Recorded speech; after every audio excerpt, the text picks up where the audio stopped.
You found a house that you love. So, what do you do next? How do you end up crafting the most kick-ass offer possible? I'm going to go through it right now.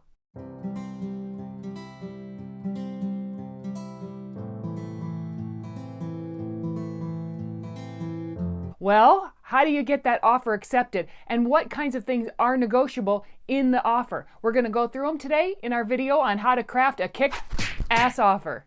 There are several places in your offer to purchase where you can actually do a little finesse. And so we're talking about two things: price and terms. And you don't want to underestimate either.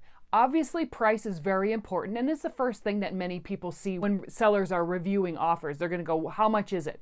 Well, that doesn't actually tell the full story. So we'll go through that, and we'll also talk about some of the terms. So what are the terms in the contract that can maybe raise your offer a little bit more and make it a little bit more agreeable to the seller? And I'm going to help you find out how it is to figure out what are those things to that seller, because they're different for everybody, to make your terms really stand out. Now, before we get into specifically about pricing and terms and figuring out exactly what you want to do with either of those things, we're going to talk about mindset. So mindset is the thing that you need to put on when you're starting out. So what we're going to do is put on the seller mindset right now. So get yourself thinking not about yourself and what you want, but thinking about what the seller wants. So that's what we're trying to appeal. So anytime you have a situation like this, you don't want to really tell everybody what you want. Obviously, we're putting those things down on paper on your offer. But we want to really frame them in how is it going to look to the seller and how can we really appeal to the seller. And the offers that take the mindset of the seller before they start writing it are the ones that will get accepted. And we're going to go through what some of those terms and those price situations are right now. So the first thing you need to think about, obviously, price. Now we know price is very important. How much does it cost? How much does it cost? What are you offering? It's a $400,000 house or a $500,000 house. Are you offering $500,000? Well, it's not that simple. So getting to actually what the net price is that you're offering is a little bit different than just your offer price. So we can come at it from a couple of different ways. So the first thing you do when trying to determine a price to put on your offer, and you're trying to make it a good offer, right? So we're going to try to figure out exactly what would be a good offer. Now, just because somebody put a price on their house does not mean that is in the market. You can basically put your house on the market for any amount that you want. You could say you want $1 million for your property, but is that really what the market is saying? So the number one thing you want to do is find out what the comps are. And the comps are the things that actually sold. So it is interesting to find out what other things are on the market and what they're asking, but we know you can ask anything you want for your property. So that's just informational, as in how many properties, are there multiple properties that are that model or that size, and are those selling or not selling? That's good information to have. But comps really focus on solds. So what does the price, so if they asked 500 but they ended up taking 400, we want to make sure we know that the sold price is 400. That's what it actually sold for. So in changing markets like the market we're currently in, you don't want to go back too far. Going back 6 months, what happened 6 months ago is not really indicative of what's happening today. So in a rapidly changing market, you want to keep your comps to, 30, 60, 90 days. I wouldn't go out farther than 90 days. If it's a very unusual property or a large size property, you might want to go out further, but typically we want to stay in the short time frame and look at solds. The second thing when dealing with price and coming up to your price is to make sure you already know what your price is. What is your max? What is comfortable for you? Have you figured in your taxes, your HOA, if any, and that sort of thing, so you know exactly what your monthly price is. So you want to have your lender looped in early on, and before you make any offers, you need to give this information to the lender so they can really crunch the numbers for you, including taxes and HOA.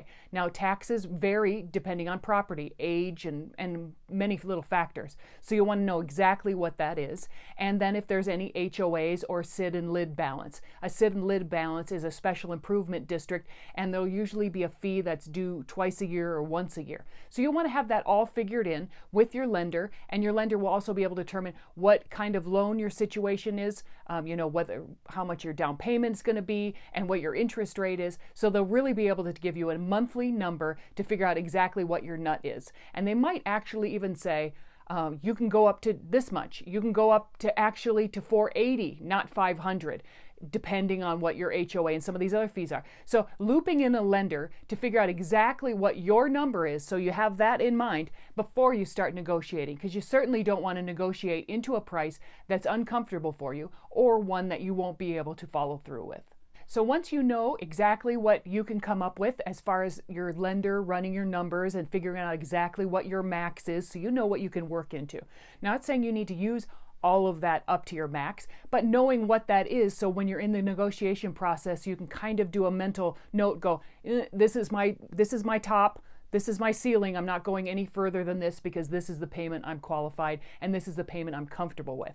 So once you have that information and you know from your comps what things should go for and what should be a good deal in that neighborhood. Now, maybe this is the nicest house in the neighborhood, so your comps show a little bit lower, but this one's higher. You might be able to justify that going, but this one's fixed up, or this one has a pool. So just finding out what is the going rate in that neighborhood in general, and then determining if the offer price that you want to put is good. So once you've had those two things in mind, then you'll want to move on for your final price, mentally speaking, is if you're asking for any closing costs. Now, closing costs can go towards your closing costs, towards your down payment, maybe towards a rate buy down if you're doing some of those things. And those things are listed inside the contract. So if you offer 500, let's say, and then you're asking for 10,000 in closing cost assistance, your offer is actually 490. So just knowing exactly what that actual ends up price is, because on the seller side, they're going to be doing the math. They're going to see your offer is 500, but you're actually asking 10,000 in closing costs. Your actual offer is 490. So now that we've gone on to pricing, let's get into terms. So the earnest money deposit is amount anywhere from 1% to 3% typically, but the seller gets to pick out what number that is, and they'll put that on the MLS. So your realtor will be able to tell you what that number is that they're looking for. That does not mean that you have to put that number out. But if they're asking for 5,000 or 10,000 in earnest money deposit, now this is an amount that you give to the title company, and the title company holds it for you while the deal is going through. That money, $5,000 or $10,000 or whatever it might be, that goes to your final number and comes off your bottom line of what you need to bring to closing. So that's your earnest money deposit. So if they're asking for 5,000 and you say, I will offer with my offer 2,000, that brings your offer down a little bit because they're like, is this person not serious? Are they thinking they're going to back out and that's why they're putting less down? Do they not have that much money? Where is that money coming from? Maybe they're concerned that you don't have enough money to go through the whole process and pay for the house in the end. So that is something. And sometimes you can put more money. They ask for 5,000, maybe you put 7,500. Maybe you put some of that as non-refundable deposit. You said, I am so sure I'm getting this house that if by chance I don't, you can keep 2,000 of it, or you can keep all of it. So earnest money has a little bit of a negotiation. You can be creative and you can figure out how you can make it stand out from the rest as opposed to just putting the stock amount that they asked for down. You can do it and have some fun with it and figure out exactly what will look really good for the seller and make your offer stand out from the rest and make it kick ass. And terms sometimes can be just as important, maybe not totally as important, but if you have similar pricing structure that you've been offering, but you have different or more pleasing terms to your seller, then all of a sudden your offer could go a little bit higher on the pile. Let's say it's a multiple offer situation. So one thing that I always do to help craft a kick-ass offer is I always communicate directly with the seller's agent. So finding out as much information as I can about terms. So for instance, a term could be closing time. So if the seller, and this is part about getting into that seller's mindset. So let's say the seller, they have a house they're purchasing. Maybe they're closing on it in the end of the month, but they have to have the money from this purchase before that. Or perhaps they're moving out of state and they'd like to tidy this up before. Or they say it doesn't matter, they haven't purchased, they're waiting to do this first and then they're going to purchase. Or maybe they're moving in with a family member, so timing isn't that important. Finding out if timing is important for your closing date is one of the top negotiable terms that you should really pay attention to. So if you're flexible on your closing date, or they are flexible, or they're not flexible, figuring out exactly what that sweet spot is so you can really appeal to your seller is a great term to focus on. Another big term that is negotiable is your inspection period or your due diligence period. So during your inspection period, that's when you get your home inspection. Your inspection period is when you want to check out the house for all kinds of different things to make sure it's exactly how you expected it. The shorter the period of time, the sooner the seller thinks that you're locked in. So if you want your offer to stand out and you feel confident that you can move very quickly under a shorter time period, then having a shorter inspection period is for you. But one caveat, this is your protection for the buyer. So it's very important, if you're going to have a short inspection period, you are on it very quickly to do all of your inspections and get all of the things done to make sure that this is the house as you expected it and there's no surprises. So there's a whole list on due diligence, and I'll link up my next video on due diligence, so because we go through all the little details and things that you should really look for. But if you can do that in a short period of time, that will definitely make your offer stand out. Another term that a lot of people kind of overlook, but I think it can sometimes be a real sticking point, is personal property.